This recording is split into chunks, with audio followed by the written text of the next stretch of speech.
No liquidificador, coloque 3 ovos, 1,5 xícara de açúcar, 2 colheres de margarina, 1 xícara de fubá, 3 colheres de farinha de trigo, 50 gramas de queijo parmesão ralado, 3 xícaras de leite.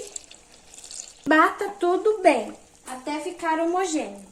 Agora acrescente 1 colher de sopa de fermento e misture bem.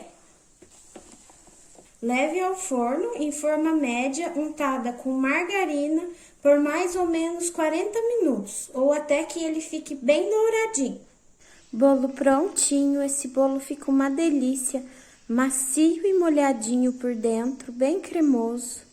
Experimente fazer aí na sua casa, e se você ainda não está inscrito e não conhece nosso canal, venha conhecer.